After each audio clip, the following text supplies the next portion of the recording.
అందరికీ నమస్కారం. నా పేరు డాక్టర్ సివి మధు కుమార్, రిజిస్టా చిల్డ్రన్స్ హాస్పిటల్ కదిరి. చాలా మంది పిల్లలకి బాటిల్తో పాలు తాపుతున్నారండి. 15 years బ్యాక్ నేను ప్రాక్టీస్ స్టార్ట్ చేసినప్పుడు బాటిల్ ఫీడింగ్ అనేది చాలా తక్కువ ఉండేది.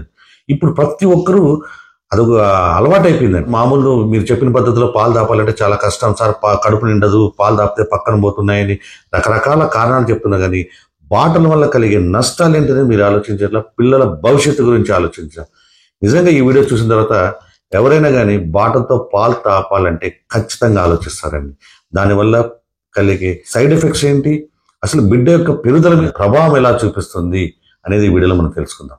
ముఖ్యంగా బాటిల్తో పాలు తాపేటప్పుడు అది ఏ బాటిల్ అయినా అండి, ప్లాస్టిక్ బాటిల్ కావచ్చు, సిలికాన్ బాటిల్ కావచ్చు, మంది స్టీల్ బాటిల్ అంటారు, లేదా వెండితో చేసిన లేదా బంగారుతో చేసిన అయినా కూడా ఏదైనా కానీ బాటిల్ అయినా ఆ బాటిల్తో మీరు పాలు తాగేటప్పుడు ఏటవాలుగా పెడతాం. ఆ ఏటవాలుగా పెట్టినప్పుడు ఏమైతుందంటే పాలు ఉంటాయి, ఇక్కడ ఆ గాలి ఉంటుందండి. ఆ గాలి మీరు అది ఏదైనా క్లోజర్ కంటైనర్ కదా, ఆ గాలి అనేది కూడా కడుపులోకి వెళ్తుంది. దాన్ని ఏరోఫేజియా అంటారు మెడికల్ గా. వాళ్ళతో పాటు గాలి తీసుకోవడం వల్ల కడుపు ఉబ్బరం వస్తుంది, బాగా గాలి చేరి టైట్ గా తిరుగుతుంది. మీరు చాలా మంది చూడండి, బాటిల్తో ఎవరైతే పాలు తాపుతుంటారో వాళ్ళకి ఎక్కువ కడుపు బెలూన్ లాగా ఉంటుంది. ఆహార నాళానికి కడుపుకి మధ్యలో లోయర్ ఈసోఫేగల్ స్పింటర్ అనేది ఉంటుందండి. ఎప్పుడైతే ఈ గాలి అనేది అంతా ఎనికి రివర్స్ కొడుతుందో అది లూజ్ అవుతుంది. అది లూజ్ కావడం వల్ల వామిటింగ్స్, స్పిట్టింగ్ అనేది ఎక్కువ ఉంటుంది.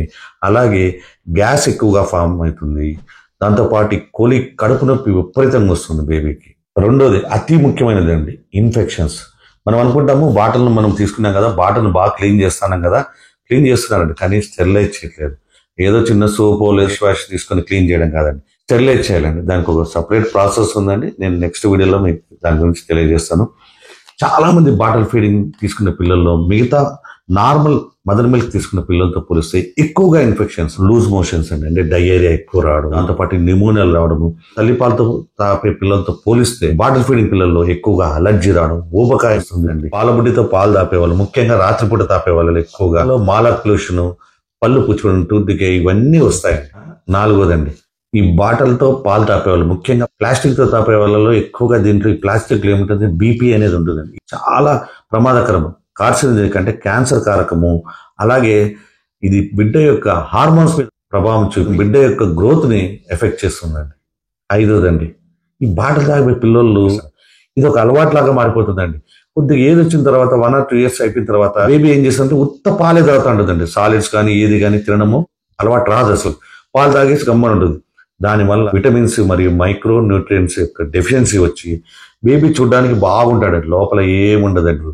ఇది చాలా ప్రమాదము బిడ్డకు. ఇంకా తల్లిపాలు కొద్ది తాపుతూ కొంతమంది తక్కువ అయిపోతున్నాయని చెప్పి బాటిల్ ఫీడింగ్ కూడా ఇస్తుంటారండి. దీనివల్ల ప్రమాదం ఏమంటే నిప్పుల్ కన్ఫ్యూషన్ అనేది వస్తుంది. ఎందుకంటే బేబీ ఎప్పుడైతే బాటిల్తో తాగుతుందో బాటిల్ అని ఒక్కసారి అట్లా సిప్ చేస్తే టకటకటగా వచ్చేస్తున్నాయి, అంటే ఎఫర్ట్లెస్ సక్ అంటారు. అది తల్లిపాలు తాగేదానికి బేబీ కష్టపడాల, మజిల్స్ అన్ని పుల్ చేయాల. ఒక్కసారిగా నువ్వు బాటిల్ అలవాటు చేస్తే బేబీ ఏం చేస్తుంటే ఈ సుఖానికి అలవాటు పడిపోయి తల్లిపాలు లాగడము మర్చిపోతుంది.